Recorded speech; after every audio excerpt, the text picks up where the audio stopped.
Alrighty, so now let's talk about the early game between the Philadelphia Union and the New England Revolution. And what's kind of interesting is that despite the fact this is an earlier game, both of these games actually kicked off at the same time. This game kicked off at 5 p.m. Eastern, and then the later game kicked off at 5 p.m. Pacific. So just kind of an interesting fact for you guys to know. But yeah, this was a game where, after when the Union were up 3-0 in the first half, you just had a sense that this looked like it was going to be one of those games where the Union just an absolute buzzsaw and they're just going to absolutely destroy their opposition. Credit to the refs. They definitely made it a little interesting in the second half, and they definitely could have made it even more interesting if they were a little bit more clinical in terms of their finishing in the second half, besides the one goal that they scored in the second. But in the first half, actually, the refs got off to the better start. Sean Calais with the game's first shot, but he blasted high from long range, and then the post denied Buck and the Revs the opening goal. The post was not kind to New England in this game. And then Bo missed a tapped in on a low driven cross there in the 10th minute. And again, I thought it was a promising start for New England. They looked like they were the better team early on. The Union, they looked out of sort defensively, though in the 19th minute, the penalty was given to the Union as VAR deemed that Jackson brought down Carenza in the box, and it's the correct call. I mean, if you're Jacob Jackson, I know he's a relatively young goalkeeper, and rookie goalkeepers in this part of the season is always going to be tough. But that's a mistake on him. I mean, on a loose ball like that, you have to get there first. If you don't get there first, you're basically in no man's land, or you commit a foul like that. So as a result, a penalty was given to the Union. Gastek steps up to take the penalty. You know he's not going to miss a penalty. I mean, he's been perfect so far this season. I think they mentioned he's like 11 of the last 11 in terms of penalty kick this season, and he buries it here to give the Union a 1-0 lead.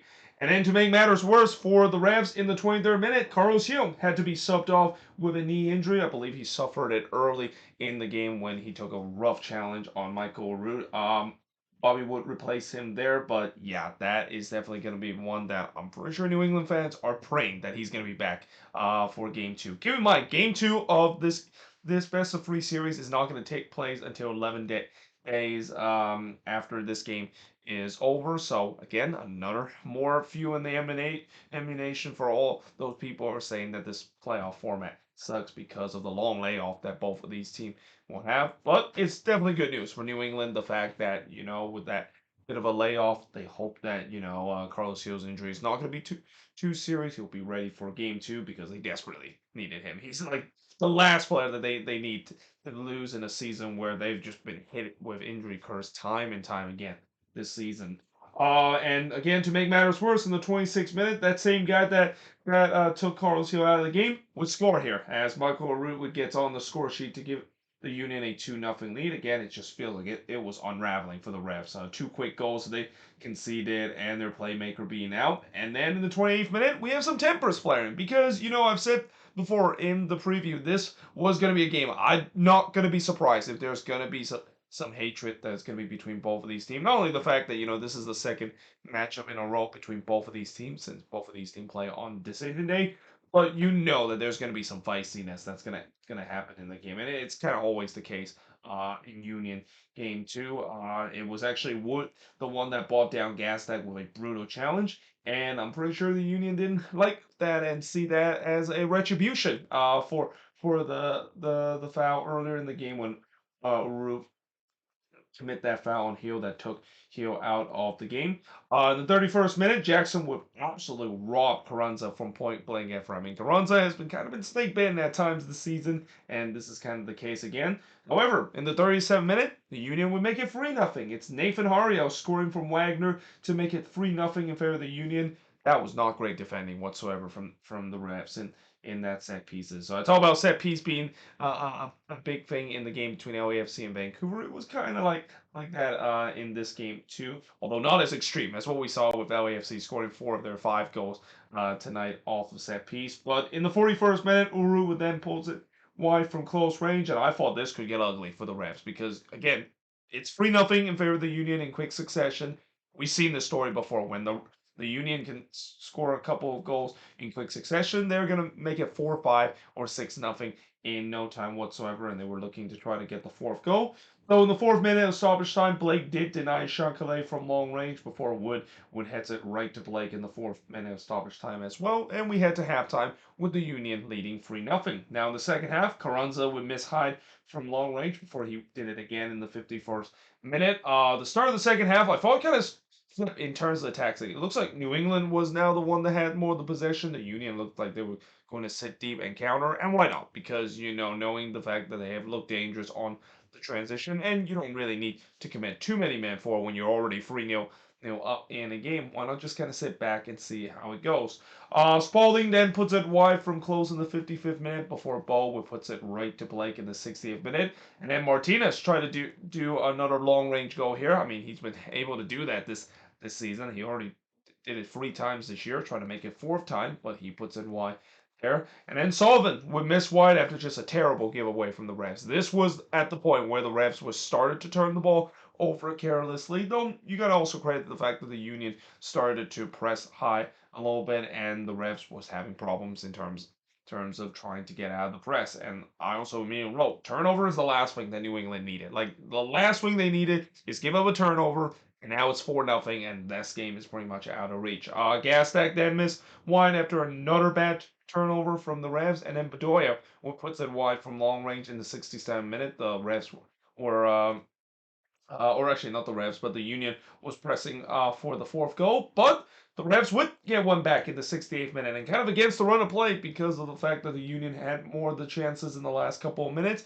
As Gustavo Bo would score from Baroni to make it 3-1 in this game, and this is when the momentum kind of goes back to the visiting side, because in the 74th minute it could have been 3-2 if it wasn't for Blake absolutely robbing Wood on a point blank effort as he pushed that one onto the post. So yeah, it's not Andre Blake in the playoffs unless he make an incredible save to bail out this defense from the Union, who I didn't think this back line played very well for the Union in this one. There was a couple of times where they were very disjointed, and that the fact that New England was still able to get chances against this back line even without Carlos Hill, yeah, that is definitely a bit of a concern from Jim Curtin team heading into Game 2 of this best of 3 series. Bo then had a cross that was clear off the line. Again, the refs were having the momentum. They were looking for another one back to set up a grandstand finish. And I also thought the Union's got to take the air out of this game, because they cannot allow the refs continue to push and get that momentum and eventually get one back, and it sets up a really interesting finish in this game. But then in the 85th minute, we have more pushing and shoving, because why not? Both of these teams hate each other.